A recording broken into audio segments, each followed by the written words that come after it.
Hey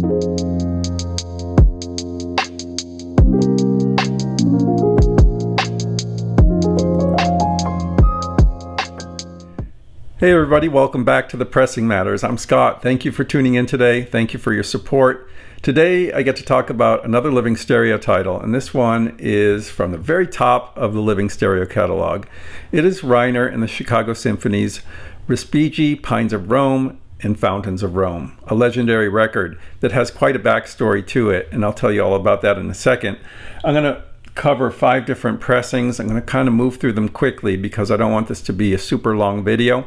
But I do have a favorite, so you'll have to stay tuned to the end to find out what that is. Before I get started, if you're new and haven't already, please consider subscribing. We just passed 7,500, and I'm very grateful to everyone who subscribed. If you like this kind of content, just hit like, subscribe, and notification, and you'll be sure to get notified of any new content that comes up. So in 1959, RCA released this record, and the 1S pressing, the first pressing, was problematic for a lot of people. Most copies were returned to RCA as unplayable. The needle was jumping out of the groove at the end of this record, which is very, very dynamic. And they decided to recut the record for all subsequent reissues. And every reissue since has been dynamically compressed. So the 1S pressing is a collectible record. It's very expensive. It's one of the most in demand of the original Living Stereo series for that reason. But I have an original, let's call it early pressing. It's a Shaded Dog, but it's not original. Original would be 1S. A Shaded Dog pressing, 15S, 16S. So very nice shape. Might have gotten played on a phonograph that wasn't top notch, but it looks really, really good. It doesn't look like it has any groove damage. That's something that could happen if a super dynamic record is played on a low quality phonograph. This seems to be well taken care of, yet the sound, while good in certain sections of the record, suffers in others. The Pines of Rome, which is the cut I mainly focused on, is set up in 4 sections. It's supposed to be sort of a travelogue of the views of the Pines of Rome in different areas of Rome. So the first cut, the first section and the last section are extremely dynamic in different ways. The first section is full of high frequency detail. It's supposed to represent kids playing on a schoolyard and all the kind of crazy wild energy that's there, and that comes across on this pressing quite well. Very clear, very sparkling, and very dynamic in the high frequencies especially. It can come across as harsh, I think, on some people's systems. Some of these pressings, it really doesn't come across very well, honestly. But on the original, it does hold together pretty well. The second section is just gorgeous. Beautiful, beautiful, moody sound from the orchestra. And my favorite section of this particular original pressing. It has all the attributes that you associate with tube mastering, especially on early Living Stereos, and somewhat compromised at the end. The end seems like it never really blooms out because of the constriction that was applied to this mastering. So it is a flawed record. It's okay. It has its moments, though. It's beautiful in certain sections, but overall it's not something I can listen to because of the way it kind of falls apart at the end. Chesky attempted to do a version of this. Chesky did about 6 Living Stereo titles. They went back to the 3-track masters and did a tube mastering of this record. So this one is the 150 gram version pressed on Teldec vinyl. There isn't a 180 gram version pressed at RTI that I haven't heard, but I gotta say that this one is not so good, not on my system. It sounds muddy, it sounds diffuse, it sounds a bit distant. It doesn't really have the impact that I think it should have, and the climax and the intro are congested and don't sound so good. They just don't sound good. This is the kind of record that by the time I got to the end section, I was like, I took it off before it ended. That's how I think about that.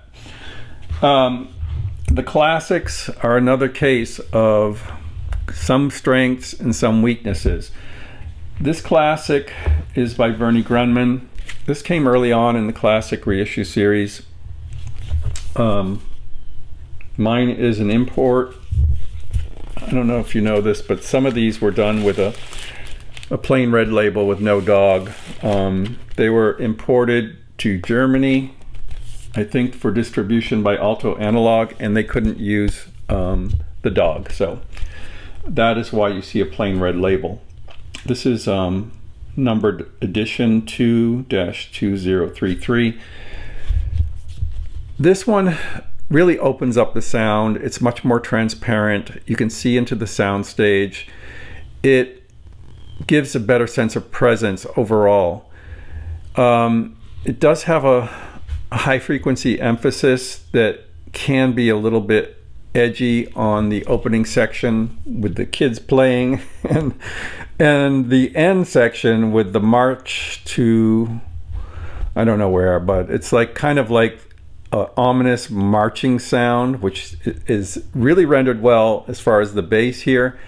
But when the brass comes in, it's like, oh my God, it's a lot. It's too much, really. And it's kind of a shame because this did get a lot of things right, but I don't think this really comes across well either. This is a really problematic recording in many ways. I think there was some tape oversaturation or mic overloading going on during the recording of this, in that none of these sound extremely clean in the climaxes, but some get closer than others. One of the ones that gets a little closer is Bernie Grundman's 45. This holds together really well in the intro section and the climax, Pines of the Appian Way. And this was my favorite for a long time. I don't like splitting it up though. This is a tone poem that needs to be heard in one piece, and this cuts it like right at a crucial moment. It's flawed. It's another one that's kind of flawed, you know, and that leads us to this.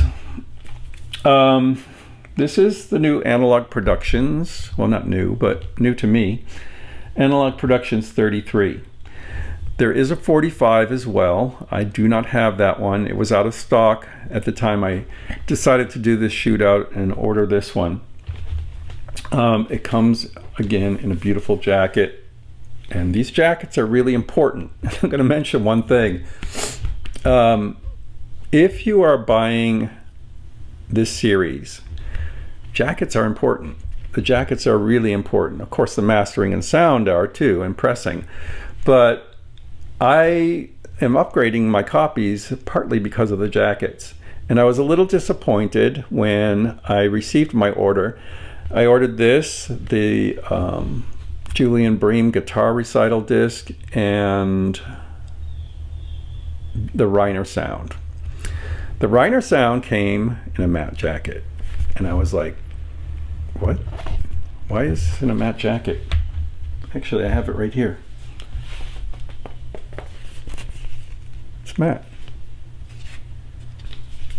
I was like, why did they do that? I reached out to Acoustic Sounds and I said, what happened with the Reiner sound? The whole series is all about the gloss jackets and upgraded artwork. Why would you do that? And I was speculating. I was like, you know, they must have made a mistake and they're just trying to get rid of the jackets. That's the only conclusion I came to. They said it was an intentional choice for the production of that record. I was like, that can't be. That can't be. The only reasonable explanation is that someone made a mistake. They got the jackets, and you know, with the delay in getting jackets these days, they said, let's just go with it. And see if anyone says anything. So I'm saying something. I don't like it. Anyway, let's get to this one. This one by Ryan K. Smith tops all the other ones.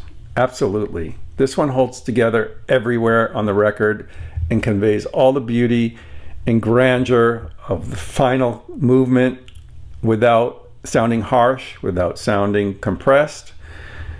The first part is sparkling and beautiful, and you never feel like you're getting hit in the face with too much high frequency detail.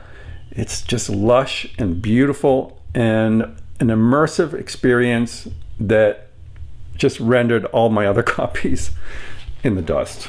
It is the best I've heard this. Just beautiful. And the Fountains of Rome, same thing.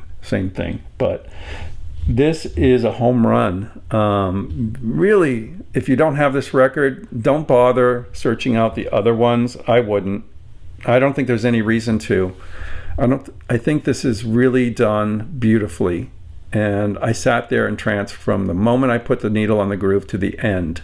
And I can't say that about any of these other ones. There was always points in the other ones where I was like, I feel like I need to take this off. Not with this one. This one is just beautiful. Beautiful, true to the sound of living stereo, but all those little things that were somewhat compromised on the other ones are eliminated or minimized to the point where this is a beautiful immersive listen. And I can't recommend this one highly enough. Really, really good job by Ryan Smith and Analogue Productions. And the pressing was so quiet. I enjoyed that aspect very much too. And I enjoyed the jacket as well. So that is my take on the Pines of Rome. Let me know what you think in the comments. Until next time, I'm Scott for the Pressing Matters. Have a great day.